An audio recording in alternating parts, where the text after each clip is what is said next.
Hello students, good morning all of you. Welcome you all to our YouTube educational channel Augmenting Concepts. Continuing with our respiratory sessions, today we are conducting session number 9 in which we are going to discuss the last unit of the lung, alveoli, and tomorrow we are going to discuss the diaphragm, which is the last unit of the respiratory system.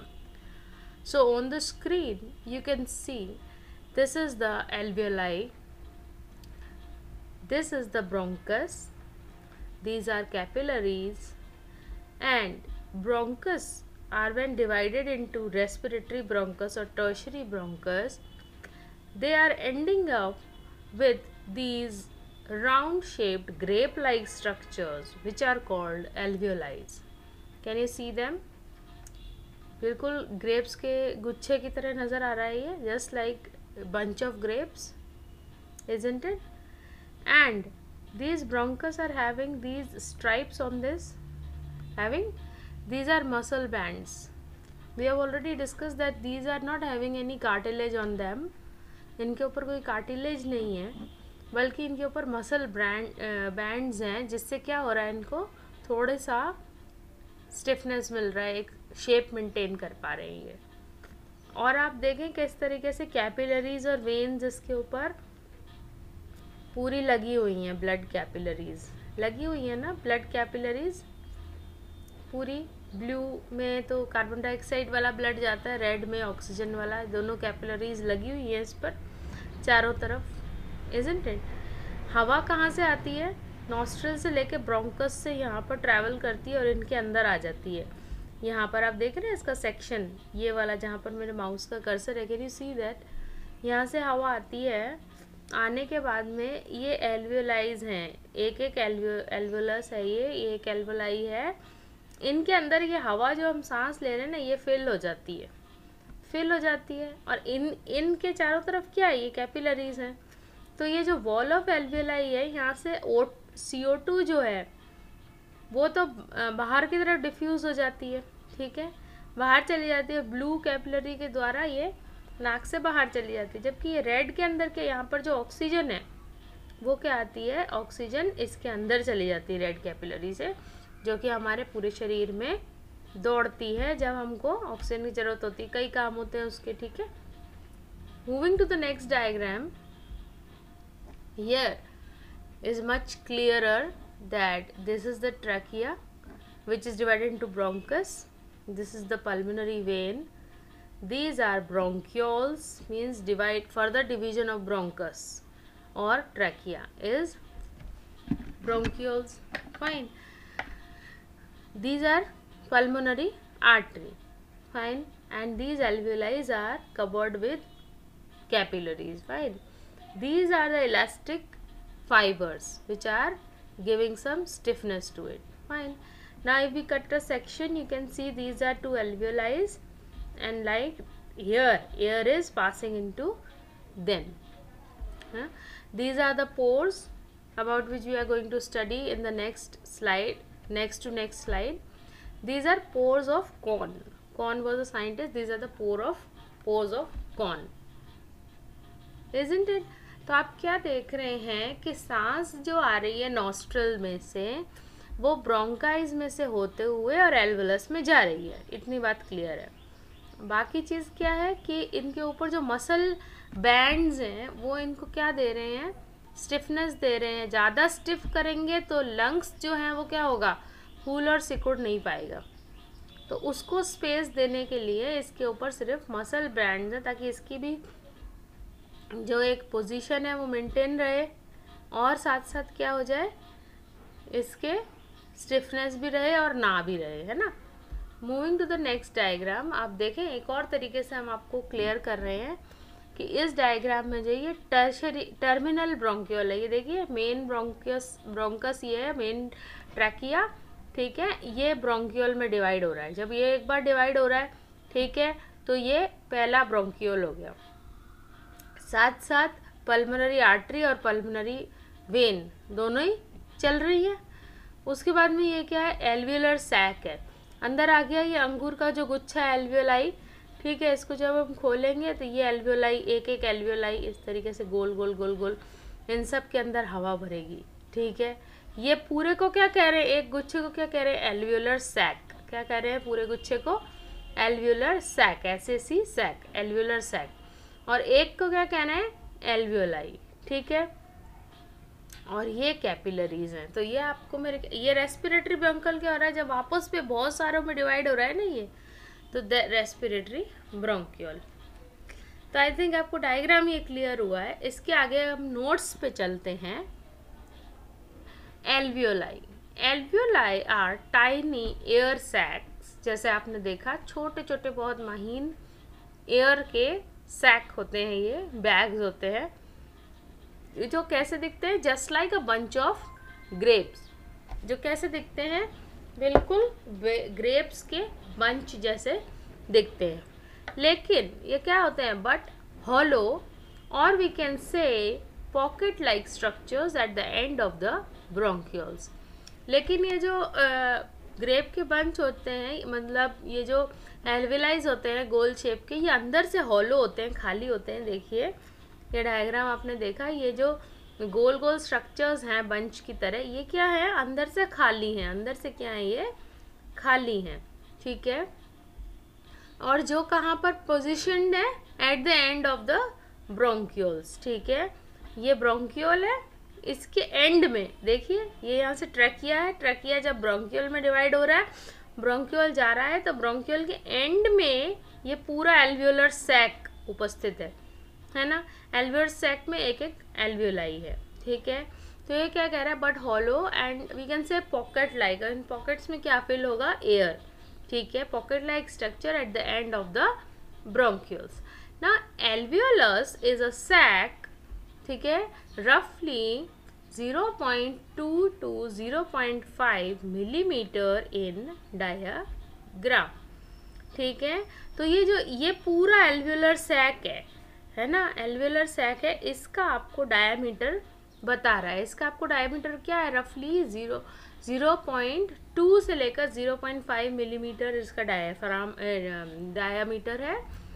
Its function, अब इसका क्या function है, जो structure है गुच्छे जैसा जिसको alveolar sac कह रहे हैं, इसका फंक्शन क्या है। जैसे हमको डायग्राम में हमने पहले ही बताया इसका फंक्शन। यहाँ से जब हवा आएगी तो यहाँ आ जाएगी, इसमें पूरे में हवा भर जाएगी। इसमें हवा में जो क्या है, ऑक्सीजन होगी। तो ये ऑक्सीजन जो है इस एल्वियोलाई के ये जो वॉल है इसके द्वारा बाहर डिफ्यूज कर दी जाएगी, मतलब छोड़ दी जाएगी। और वो जो है इन पल्मोनरी वेन्स के थ्रू कैच कर ली जाएगी ऑक्सीजन, और वो ब्लड में पूरा सर्कुलेट बॉडी में कर दिया जाएगा। जबकि अंदर जो हमारे बॉडी में CO2 है, उसको ये वाली जो आर्टरी है, ये वेन है, ये कैच कर लेगी। ठीक है, अंदर से डिफ्यूजन हो जाएगा और ये कैच हो जाएगी और ये वापस बाहर फेंक दी जाएगी। तो यहाँ पर यही बोल रहे हैं, देखिए, its function is to exchange oxygen and carbon dioxide molecules to and from the bloodstream. ठीक है, ऑक्सीजन बाहर से आई, वो भी वॉल्स के माध्यम से बाहर हो गई, जिनको कि वे आर्टरीज ने कैच कर लिया, कैच करके पूरे शरीर में दे दिया। और जो वेन्स के अंदर CO2 है, वो क्या होगी, डिफ्यूज होके कहाँ आ जाएगी, एल्वियोलाई में आ जाएगी, जो कि नोज के द्वारा बाहर फेंक दी जाएगी। तो its function is to exchange oxygen and carbon dioxide molecules to and from the blood stream.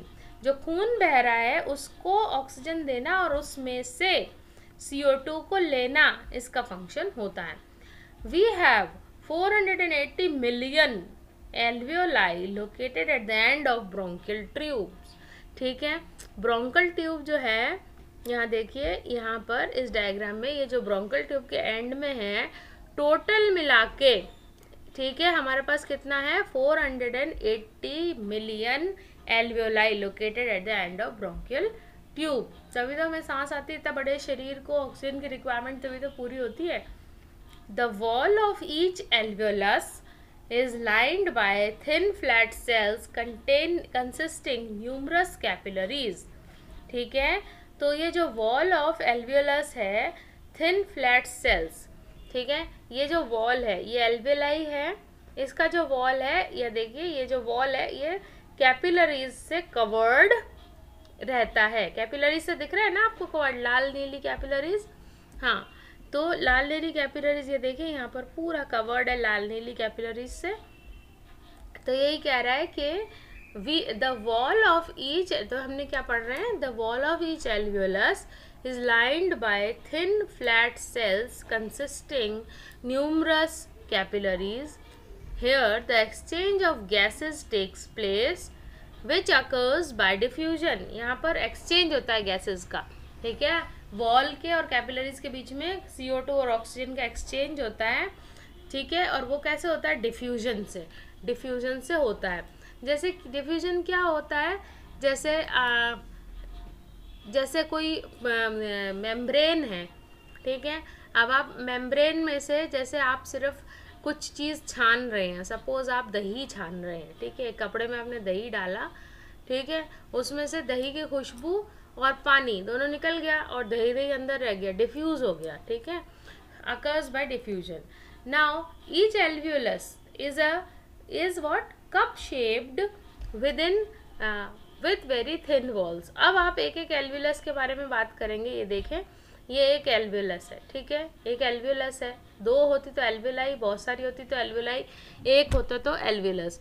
इस एल्वियोलस जो है ना ये कप की तरह आपको दिख रहा है, कप शेप्ड, जो कि कुछ कंटेन कर सके, ठीक है, इतना उसमें जगह हो, कप शेप्ड है। और क्या है, बहुत ही थिन वॉल है, ठीक है, इसकी cup shape with a very thin wall. Thin wall होगी तभी ना CO2 और ऑक्सीजन का डिफ्यूजन हो पाएगा, तभी तो, ठीक है। उसके बाद में it's surrounded by a network of blood vessels called capillaries that also have thin walls, ठीक है।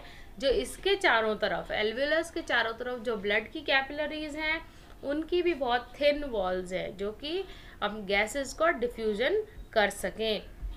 The oxygen you breathe in diffuses through the alveoli and capillaries into the blood. अब आप देखें यहाँ पे डायग्राम को,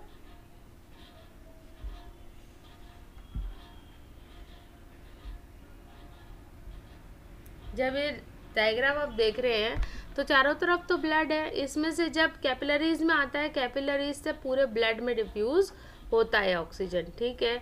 उसके बाद में कह रहे हैं the oxygen you breathe in diffuses through alveoli and capillaries into the blood, ठीक है। Respiratory membrane is present around alveolus which allows gases to pass through and move between alveoli and the lungs in the blood, ठीक है। अब respiratory membrane क्या होती है, जो कि कहाँ रहती है, यहाँ डायग्राम हम रेफर करते हैं, ये वाला, ठीक है, ये देखिए, ये रेस्पिरेटरी मेम्ब्रेन होती है। जैसे ये एक एल्वियोलाई है, ये एक एल्वियोलस है, ठीक है, एल्वियोलस दिख रहा है आपको, ये लिखा है। ये जो कप शेप्ड है ना, उसको हमने क्या किया, माइक्रोस्कोप में जूम करके दिखा रहे हैं, ठीक है। इस डायग्राम में माइक्रोस्कोप में जूम करके दिखा रहे हैं वो कि ये जो एल्वियोलस है ना, ये हर एक कप की वॉल है ना, वो थिन वॉल है, ठीक है, थिन वॉल है। अब जो थिन वॉल है उसकी, वो जो एल्वियोलस की वॉल है उसको रेस्पिरेटरी मेम्ब्रेन कहते हैं, ठीक है, रेस्पिरेटरी मेम्ब्रेन कहते हैं। इसका एक टुकड़ा अगर हम काट के और उसको बड़ा करके देखें तो ये कुछ इस तरीके से दिखता है। ये एक एल्वियोलाई है, एक एल्वियोलस है, दो एल्वियोलस है, इनके बीच में जो ये मेम्ब्रेन है इसके तीन पार्ट्स है, देखिए, एल्वियोलर एपिथेलियम, बेसल लैमेली और कैपिलरी एंडोलिथियम, ठीक, ये एंडोथीलम, ठीक है, थीलियम। अब आप देखें यहाँ से CO2 अंदर जा रही है, बाहर आ रही है, और यहाँ से O2 कैपिलरी में जा रही है, ठीक है, ये कैपिलरी हो गया ना। आपको हमने क्या बताया, जब भाई देखिए ये एक एल्वियोलस है, ठीक है, इस एल्वियोलस के बराबर में एक और एल्वियोलस है, लेकिन उसके साथ साथ क्या है, बाहर इसके कैपिलरी भी तो है। तो ये कैपिलरी क्या कर रही है, ऑक्सीजन को ले रही है और CO2, ऑक्सीजन को दे रही है और CO2 को ले रही है कि नहीं। तो ये एल्वियोलर पोर है या पोर ऑफ कॉन्स है। तो हम लोग वापस अपने इस पे चलते हैं, नोट्स पे।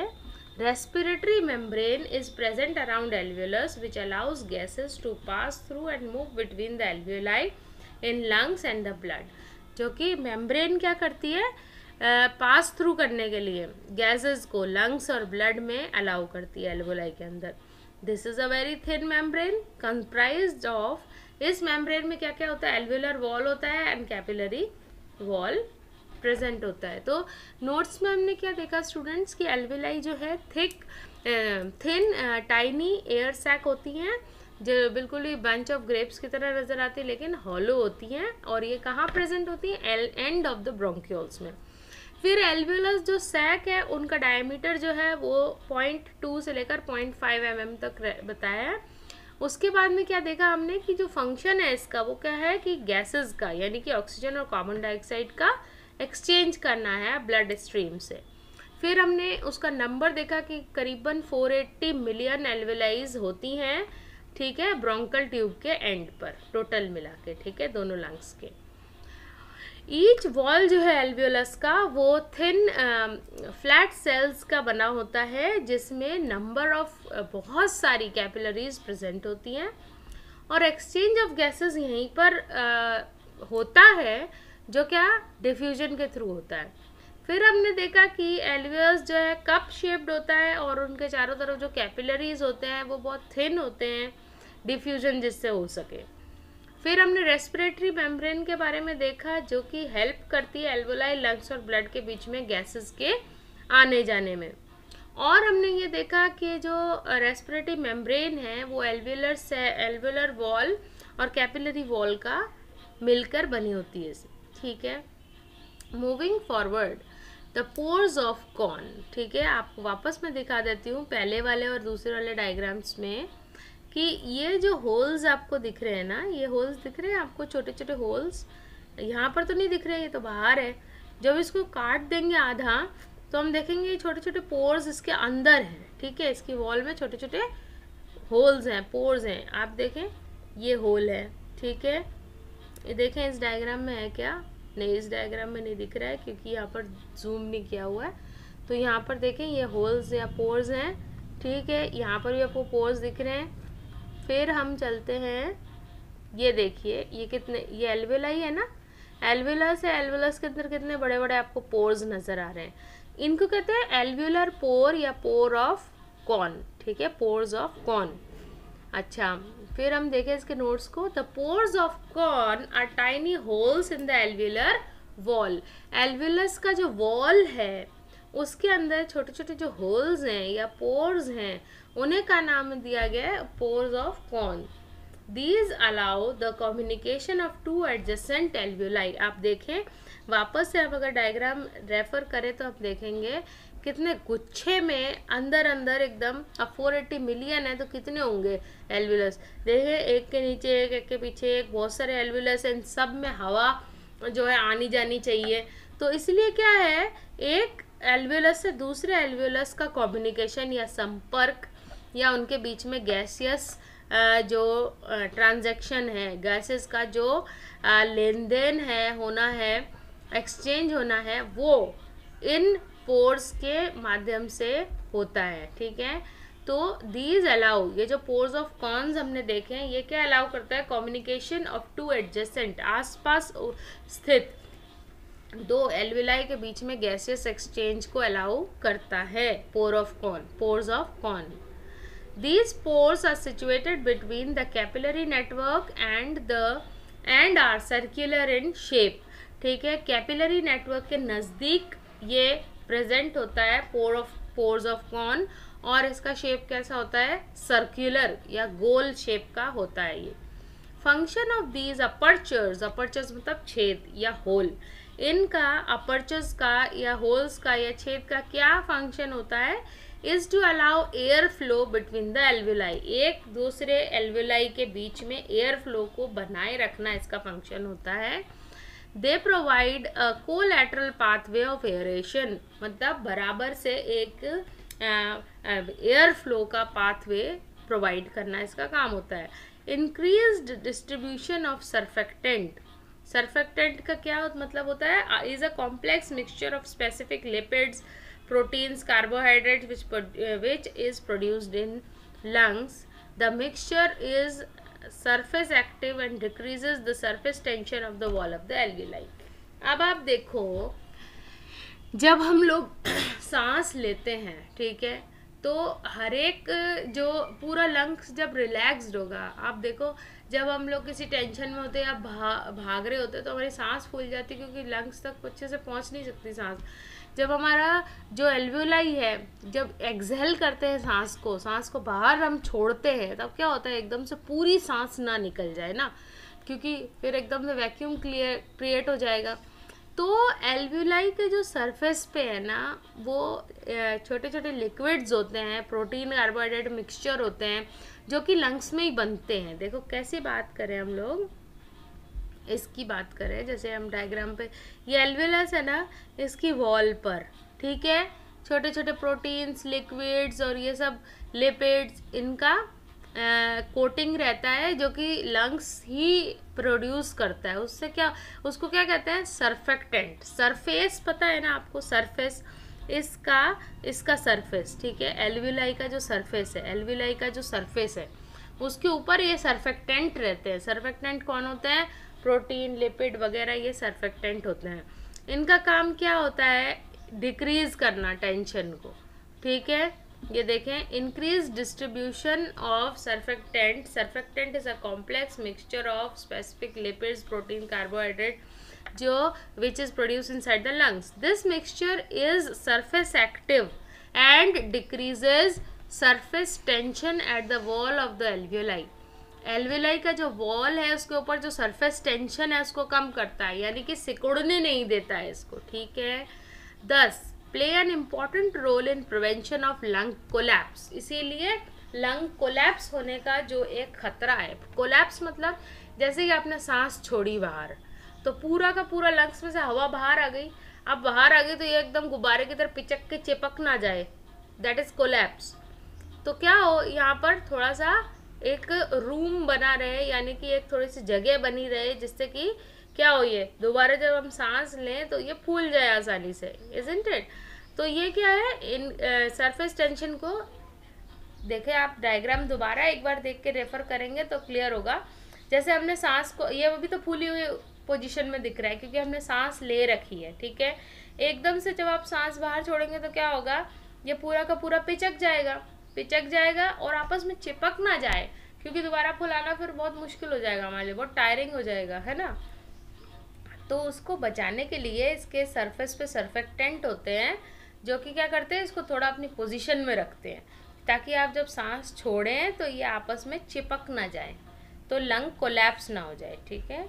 तो इस तरीके से हम लोग चल रहे हैं, इंक्रीज डिस्ट्रीब्यूशन ऑफ सरफेक्टेंट, ठीक है। 10 play an important role in prevention of lung collapse. और ये सरफेक्टेंट क्या है, एक मिक्सचर है जो कि बड़ा कॉम्प्लेक्स है, और स्पेसिफिक लिपिड्स से मिलके बना होता है, प्रोटीन एंड कार्बोहाइड्रेट से मिलके बना होता है, and which are produce inside lung, ये लंग ही प्रोड्यूस करता है।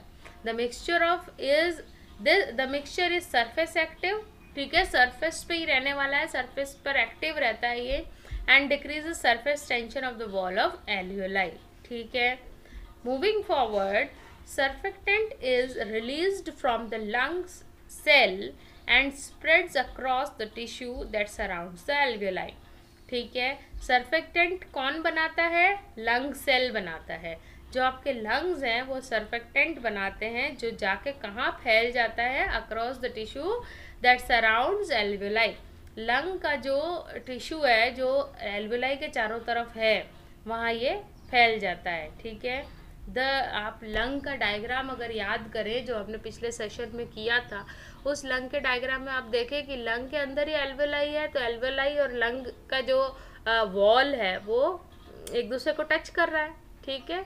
तो लंग के वॉल में से जब सरफेक्टेंट रिलीज होगा तो वो जाके किधर, कहाँ पर आएगा, दोनों, ये जो एल्वियोलाई का सरफेस है उस एल्वियोलाई के सरफेस के ऊपर फैल जाएगा, ठीक है। This surfactant lowers surface tension, which keeps the alveoli prevented from collapsing after exhalation, that and makes breathing easy, ठीक है। तो एकदम से जब हम बाहर छोड़ते हैं सांस को तो इन्हीं सर्फेक्टेंट्स की मदद से ब्रीदिंग इजी बनी रहती है, क्योंकि जब हम सांस को एक्सहेल करते हैं, पूरा बाहर छोड़ते हैं, तो ये आपस में चिपक ना जाए, ठीक है, एल्वियोलाई, इसलिए ये होता है। I think it's very clear. तो in this slide what we have done pores of corns.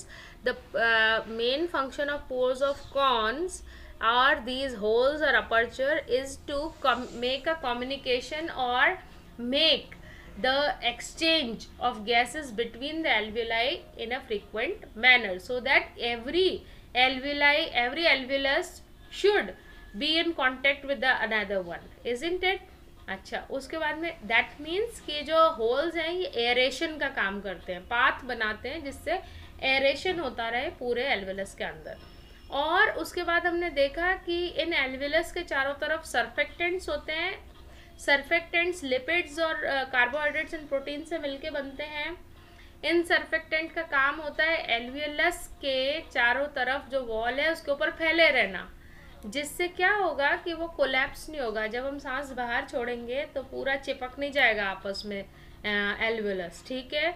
एक थोड़ा रूम रहेगा जिससे कि दोबारा जब हम सांस लें तो वो दोबारा फैल सके। और ये जो सर्फेक्टेंट है ये सरफेस टेंशन कम करता है और कौन इसे बनाता है? लंग के सेल्स बनाते हैं, ठीक है। फाइनली हमने क्या देखा, सर्फेक्टेंट्स जो हैं वो जब लंग्स के वॉल से रिलीज होता है तो सीधा ही एल्वियोलस जो उसके सीधे कांटेक्ट में है उसके ऊपर फैल जाता है, जिससे कि सरफेस टेंशन कम हो और एक्सहेलेशन के बाद में ब्रीदिंग इजी रहे। फाइन। तो moving forward, ventilation, diffusion and perfusion, ये जो टर्म्स हैं ये रिलेटेड है कैपिलरी और एल्वियोलस वॉल के बीच में, ठीक है। जब हम गैसियस एक्सचेंज की बात करते हैं तो ये टर्म्स तीन सामने आती हैं। First is ventilation. Ventilation, it is the exchange of gas between alveoli and the external environment. Alveoli से जब हम बाहर रिलीज कर रहे हैं गैस को, that is ventilation. Means जब आप देखें रूम में भी सफोकेशन हो जाता है तो हम वेंटिलेटर को खोलते हैं, उससे क्या होता है अंदर की जो भरी हुई हवा है वो बाहर चली जाती है और बाहर की हवा अंदर आ जाती है कि नहीं। तो हम क्या कहते हैं, वेंटिलेशन होना ज़रूरी है रूम में। तो यहाँ पर भी टर्म वही यूज़ किया गया है कि जब हम बात कर रहे हैं किसकी, एल्वेलाई की। When we are talking about the alveoli we are using the term ventilation. Why? Because when we are inhaling the gases, what is happening, gases are filling up the alveolar sac and we need a ventilation in order to clarify that. So when it diffuses the air out of the wall, that is the term is used ventilation for that, ठीक है। तो जब हम क्या कर रहे हैं कि जब एल्वियोलाई में हवा बाहर से खींच के भर रहे हैं तो इसको रिलीज जब हम कर रहे हैं तो वेंटिलेशन टर्म यूज कर रहे हैं, ठीक है। It is the exchange between the alveoli and the external environment. In it, oxygen is brought into the lungs, ठीक है, into the lungs from the atmosphere, and the carbon dioxide is carried out from the body, ठीक है। तो यहाँ पर क्या हो रहा है कि लंग्स के अंदर ऑक्सीजन को लाना और कार्बन डाइऑक्साइड को बाहर छोड़ना, that is ventilation. The second term is diffusion. in the lungs, oxygen diffuses out of the alveoli. कैसे? जब हम सांस ले रहे हैं नॉस्ट्रल्स से, ब्रोंकस से होता हुआ सीधा एल्वेलाई में फिल हो रहा है और डिफ्यूज हो रहा है एल्वेलर वॉल से ब्लड कैपिलरीज के अंदर, है ना। तो दैट इज डिफ्यूजन, जैसे हम आपको एग्जांपल देके बताया है। In the lungs oxygen diffuses out of the alveoli, CO2 diffuses down its pressure gradient moving out of the capillaries। और CO2 क्या कर रहा है अपना, क्या डिफ्यूजेस डाउन द प्रेशर, जिसका प्रेशर कम कर लेता है, कम करते ही क्या होता है ये कैपिलरी के अंदर घुस जाता है, ठीक है, surrounding the alveoli. As a result enters the alveoli. इससे क्या होता है कि एल्वेलाई में डिफ्यूज हो जाता है। वो क्या हो रहा है, एल्वेलाई का जो ऑक्सीजन है वो तो कैपिलरी में डिफ्यूज हो रहा है और कैपिलरी का जो CO2 है वो एल्वेलाई के अंदर डिफ्यूज हो रहा है। Oxygen and carbon dioxide move independently of each other, एक दूसरे से अलग अलग ट्रैवल करते हैं oxygen and carbon dioxide, that's very clear to you. उसके बाद में they diffuse down their pressure gradients, उसके हेल्प से क्या होता है डिफ्यूजन पॉसिबल हो पाता है। The third term is perfusion. Now perfusion is the flow of blood to alveolar capillaries, ठीक है। जब ब्लड एल्व्यूलर कैपिलरीज में फ्लो करता है, कहने का मतलब जब यहाँ पर flow of blood to alveolar capillaries, और we can say it's is the delivery of blood to the pulmonary, जब ऑक्सीजनेटेड ब्लड जो है, ऑक्सीजनेटेड ब्लड मतलब एल्वेलाई, एल्वेलस के अंदर जब ऑक्सीजन है और इस ऑक्सीजन को जब डिफ्यूजन के थ्रू हमने कैपिलरीज में दे दिया है, ठीक है, तो ये जो ऑक्सीजनेटेड ब्लड है ये जब फ्लो करता है दैट इज कॉल्ड परफ्यूजन, ठीक है। तो capillaries we can say that it is the delivery of blood to the pulmonary capillaries. Perfusion is done to fix tissues. अब ये जो ऑक्सीजनेटेड ब्लड है इसका आपको बताया हमने बहुत सारे रोल हैं। जितने भी टिश्यूज को डैमेज हुआ है उन सब टिश्यूज के डैमेज को ठीक करेगा ये ऑक्सीजनेटेड ब्लड, ठीक है। परफ्यूजन इज डन, ठीक है। अब हम क्या कह रहे हैं इन मेडिकल टर्म्स में जब हम बात करेंगे तो यहाँ पर एक टर्मिनोलॉजी यूज़ की जाती है परफ्यूजन। क्यों की जाती है ऐसी यूज़? क्योंकि हम कौन से ब्लड को परफ्यूड ब्लड मानेंगे? परफ्यूजन जो ऑक्सीजनेटेड ब्लड है वो जब फ्लो कर रहा है तो वो फिक्सिंग कर जाता है, ठीक है। It is known as in humans it is known as embalming, ठीक है। तीनों हो गए, वेंटिलेशन, डिफ्यूजन एंड परफ्यूजन, ठीक है। इन तीनों का आपको हमने बताया कि एक्सचेंज जो होता है गैसेस का that is ventilation out of the alveoli, ठीक है। डिफ्यूजन कब होता है? जब बात तीनों में एक ही आ रही है लेकिन टर्मिनोलॉजीज उसको अलग अलग दे दी गई है। बात तीनों में वही हो रही है, ऑक्सीजन अंदर जा रही है ब्लड के और कार्बन डाइऑक्साइड बाहर फेंकी जा रही है। डिफ्यूजन में यही होता है कि वॉल के अंदर ऑक्सीजन आती है और वॉल में से एल्वेलाई में आ रही है। अच्छा, परफ्यूजन में यही हो रहा है, ऑक्सीजनेटेड ब्लड का फ्लो, ठीक है। नेक्स्ट में हम चल रहे हैं, ये आपको डायग्राम मैंने पहले ही दिखा दिया था कि ये जो एल्वियोलस है इसमें गैस भरी रहती है, तो गैस फिल्ड एयर स्पेस हो गई ये ब्लड सेल्स हैं इन कैपिलरीज, ठीक है। ये पोर्स ऑफ कॉर्न्स हैं, इनके एल्वियोलर पोल भी कहते हैं, पोर भी कहते हैं। और ये जो एल्वियोलस की वॉल है जिसको रेस्पिरेटरी मेम्ब्रेन कहते हैं, उसे बड़ा करके अगर देखें तो उसके ये 3 पार्ट्स होते हैं। अब हम आ जाते हैं बिल्कुल आगे इसके टर्म में कि एक एल्वियोलाई के स्ट्रक्चर को अगर हम देखें, एक एल्वियोलस यहाँ पर हमने ले लिया है, ये आप देख सकते हैं, ये एल्वियोलस है, इसके अंदर यहाँ से हवा आएगी, ठीक है। ये जो है ये इसकी वॉल है जिसको क्या कहते हैं, 1 सेल थिक एल्वियोलस वॉल। ये एल्वियोलस का वॉल है जो कि केवल 1 सेल थिक है, एक ही सेल थिक है। इसके जस्ट अंदर की तरफ आप देखो वाटर की एक फिल्म है, पतली लेयर काय की है, पानी की पतली लेयर है, ठीक है। और ये ऑक्सीजनेटेड ब्लड हो गया, ठीक है। अच्छा, यहाँ पर आप देखें शुरू से डायग्राम में कि ये मूवमेंट ऑफ एयर यहाँ से होती है, अंदर हवा बाहर हवा यहाँ से जाती, ठीक है। अच्छा, ये वाटर फ्लेम हो गई। अभी क्या रहा, oxygenated blood to pulmonary veins, ठीक है। डिफ्यूज्ड आउट कार्बन डाइऑक्साइड, आप देखो एक सेल्ड है ना, ये यहाँ जो ब्लड है वो कहाँ जा रहा है, अंदर जा रहा है, जो कि कार्बन डाइऑक्साइड वाला कार्बन डाइऑक्साइड है, ठीक है। कार्बन डाइऑक्साइड बाहर फेंक दी जाएगी। और क्या हो रहा है, 1 सेल थिक वॉल यहाँ पर भी आ गया, डिफ्यूजिंग ऑक्सीजन। अब यहाँ पर जो ऑक्सीजन है वो ब्लड में आ गई, ठीक है। तो ये ब्लड आ गया, तो ऑक्सीजनेटेड ब्लड उसको कहेंगे जिसमें ऑक्सीजन है, और डीऑक्सीजनेटेड ब्लड उसको कहेंगे जिसमें नहीं है। अब यहाँ पे एल्वियोलर वाटर फिल्म का क्या काम है? अब मेन चीज़ हम आपको ये बताना चाह रहे थे कि ये जो वाटर फिल्म है इसका क्या काम है। The liquid at the outermost layer of the alveolar surface directly in the contact with the air. Alveolar fluid prevents drying up और desiccation of the epithelial cell.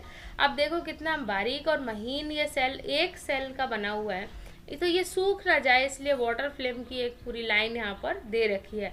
Alveolar fluid prevents desiccation और drawing up of epithelial cells. This fluid provides a protection against inhaled particles and irritants, ठीक है। ये क्या करता है, provides a protection against inhaled particle. जितने भी इनहेल्ड पार्टिकल्स आपने इनहेल किए हैं तो उससे प्रोटेक्शन मिल जाए ज़रा, ठीक है, तो और इरिटेट ना हो, जैसे कोई बैक्टीरियल इन्फेक्शन हुआ या फिर ऐसा कोई अटैक हुआ तो उससे ये आपकी मदद करता है। फाइन स्टूडेंट्स, आई नो ये थोड़ा सा डिटेल हो गया है हमारा, बहुत ही ज़्यादा डिटेल में आपको बता दिया है, लेकिन आई वॉन्ट टू से one thing that this is session which is helpful for students from 6th to 12th and anyone who wants to take the knowledge can have a look on the slides. Fine students, so today we have gone through the complete structure, position, function and internal structures of alveolus. Fine, and how do they work. I hope you like the session.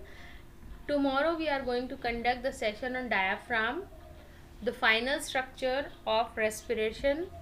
Then we will refer to the air tract, complete air circulation or respiratory tract. After that we are going to start the sessions of skeletal system. In that also we welcome you to attend that. If you have any doubts, please tell me in the comment box if you want to say something about the session. And how do you like the session? Kindly let me know. Thank you so much.